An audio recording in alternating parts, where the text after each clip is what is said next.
Especially you. I see what you're doing. It's kind of weird, too, man. I can see you. Trust me. You know what I mean? I'm into the Google data, man. I watch over all 8 of my subscribers, man. I'm just like Santa Claus. Only I don't watch it when you're sleeping because it's kind of boring and creepy. But mostly boring. You ever watch somebody sleeping? Drool and shit come out their mouth with a pillow? I mean, it's not very appealing. Anyway, hope you had a great Christmas. Hope you spent it with friends and family. Hope you enjoyed it. If you're a miserable person like me, I hope you had a miserable, rotten Christmas and you're just as pissed off now as you were before. Now, I'm not sure that makes you happy. I'm just kidding. I'm a pretty happy guy. Anyway, part 2 of the Randall saga. You know what I mean? It's going to end our Randall saga. We're almost done with Ant Month. Almost done with 2021. So this is a perfect time to bring out Big Randy. Who's Big Randy, you ask? Well, last week we talked about Little Randall. This is Big Randy. So big, it's the biggest, the heaviest speaker cabinet I own. And I'll tell you the genesis of this particular speaker cabinet joining my family. Beginning of November, right in my mind, I'm like, what am I going to do for Amp Month, man? Am I going to do Amp Month? What amps am I going to show to people, man? Oh, I don't know what I'm going to do. So I'm walking through the flea market, man, all confused, and I see a table like a U shape with a big old speaker cabinet on there. I was like, ooh, that is something I need to own. So I go up to the guy, hey, Poppy, Chico, trying to butter him up, you know what I mean? What do you want in that big old speaker box, you know? $20. Ooh. Done. And then I realized, shit, I gotta carry this fucking thing out to my car, man. Fuck. I park real far away. I He-Man this big thing all the way down my car, man, trying to look like cool in front of everybody, man. I fucking almost had a heart attack. But I got it back to the car, and then I passed out in the car like, ugh. When the paramedics came, so I got home, and my wife's like, that thing's full of rats. All kinds of rats coming out of it. And I was like, look, there's no rats in there. You know what I'm saying? Anyway, plugged it in to head. It worked. Sounds gorgeous. You know what I mean? But it's got some cosmetic issues we gotta attend to. It's a Randall 215S. Couldn't find out too much information. It's an early 70s deal. I saw one ad with it. It had Sherman Hayes, who was the Mac Davis band bass player. I don't think he played bass on any of the records for Mac Davis, but he played bass on, in the Mac Davis band. And he was sponsored by Randall, and he was photographed with one of these big old speaker cabinets. Might have been this very one because they're so rare. I have no idea. He's still alive, Mac Davis. Don't really know much about him. Don't care about him.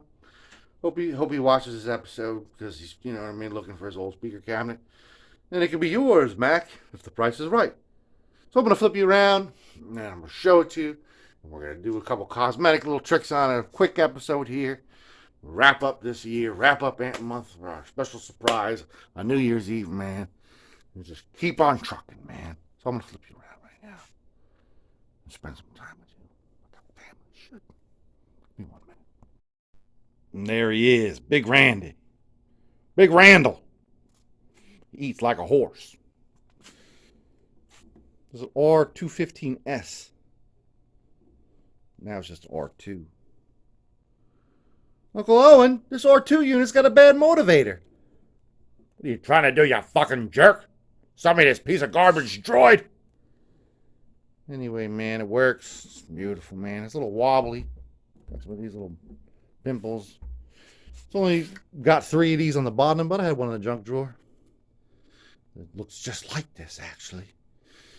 So, we'll screw that on and we won't be as wobbly anymore. We'll be a little bit more stable. The only other thing I complain about this, I'm just going to leave because I kind of like R2. You know what I mean? R2 is a good droid, man. He helped Luke out, man. And he did some stuff in the other films that I didn't really watch. This is the big cosmetic problem I was telling you about, man. We got some Tolex separation. So what we're going to do first and foremost, man, we're going to glue this down, man. Tape it up. Give it a night rest. Take the tape off and take a look at it. And if it looks good, we're going to give a listen to this pretty old girl. Close off our Randall saga for good. So let's tape it up. I'll see you tomorrow when we peel off the tape. See you in a minute. So here we are. It's the next morning. We taped it up last night. And as soon as I got to tape it, I realized that this was just damage beyond just being taped. I'd probably need like a heat gun or maybe an iron might work, but I don't really care. I mean, this is a, you know what I mean, on the back, at the bottom. You know what I mean? I'm not planning on gigging this, so this is going to sit in my basement. My theory is this thing's made out of that 70s fiberboard, and that's a fact. That's not a theory. And the original player put it in his basement after he was done playing. You know what I'm saying? The basement probably got a little bit of water here and there. And you know what I mean? What this old fiberboard does is it expands when it gets wet.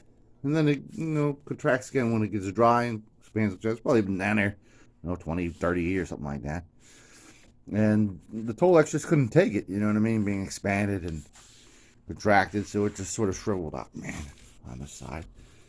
You know what I'm saying? So all we did, we just taped up the, you know what I mean, sides here, glued them down so it doesn't spread any further. And we left this alone. So in case one day we actually want to, you know what I mean, get a heat gun out or iron. I'm not really looking to do that right now because I'm a kind of lazy guy. You can see the original owner cared for it quite a bit. You know what I'm saying? Because here's a piece of Tolex got ripped off and he like painted it and, you know what I mean? But he stopped caring for it once it was down in his basement. Here's the original plate here. It's all worn off. One fella, a viewer of ours, actually was able to identify the actual day that that crate was made. So here's the serial number of this particular model. If there's any expert out there, tell me the actual date this was made. That'd be great, man. My viewers are excellent. All 10 of my viewers are excellent people, man. See here, you know what I'm saying? This is the basic theory of the tape. You know what I mean? You tape it up with the tape. And then, see that? There's some big scratches there that were all loose and everything. Now they're all down flat, man. Down flat, man. We take this thing off. You know what I'm saying? If I can get it off. See that? It was originally all ripped up. Anyway, that's not that cool of a sort of demonstration, but you know what I mean. We took this little, this is one of the original feet. We had to take it off because it was all ripped here around the, you know, the Tolex was ripped right around it. So that's the original foot and the original screw. This is our junk tour foot. It's a little bit smaller, but the exact same height. This has got a little lift on here. So we'll stop that, you know what I mean, wobbling around in my basement corner. So we'll put them on. We'll peel all this tape off. You know what I'm saying? And I'll see you when we're done peeling the tape off.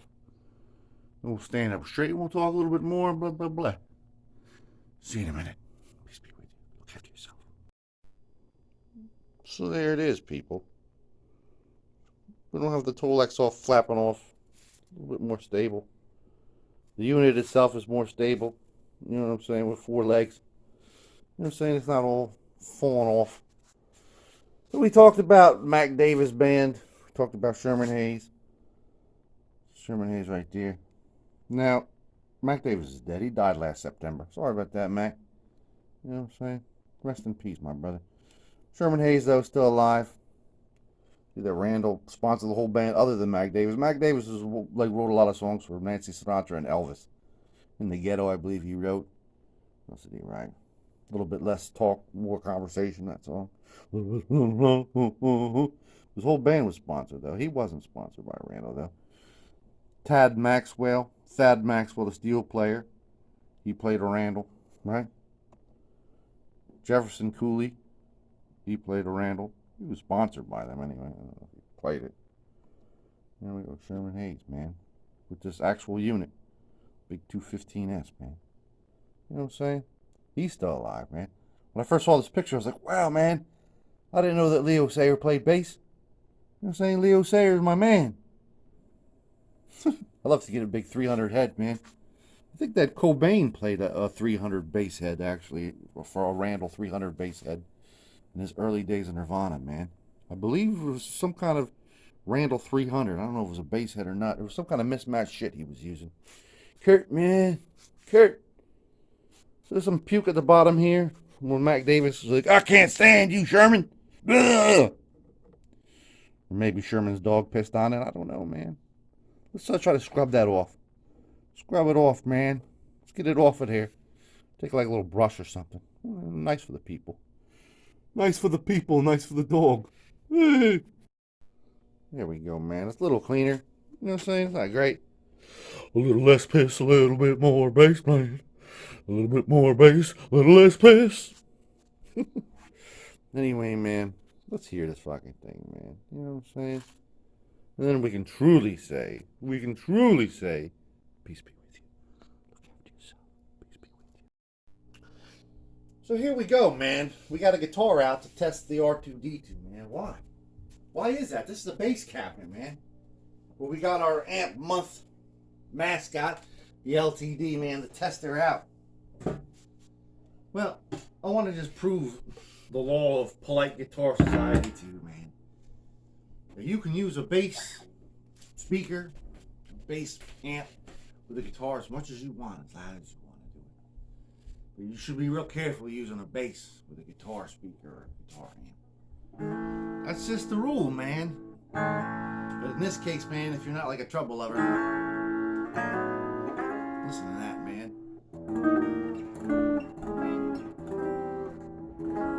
I'm running through my Marshall Valve State 8100.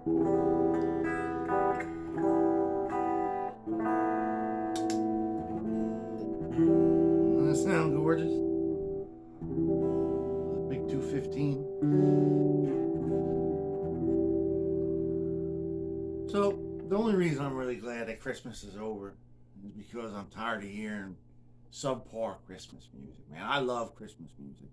I think the golden age of Christmas music started from like 1940 through like the time Mariah Carey recorded her Christmas single.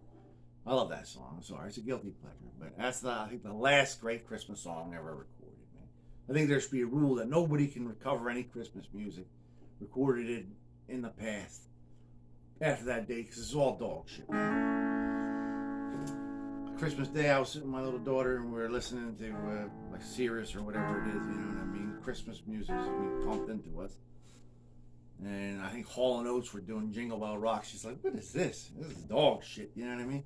Why would you even bother? You know what I mean? That's a great song. Why do these people sound like they're not even into it, man? It's garbage, man. I agree with it. This is fucking garbage. I was thinking that same thing. I kept hearing this Butch, Celine Dion or somebody singing that John Lennon. So this is Christmas. Get the fuck out of here. I want to hear John Lennon and Yoko Ono in the back. Whoa, whoa, whoa.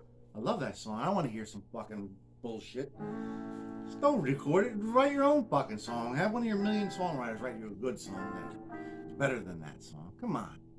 And now there's this fucking bitch singing this bimbo version of that Wham Christmas song. I love that Wham Christmas song. I always wait for it to come on the radio.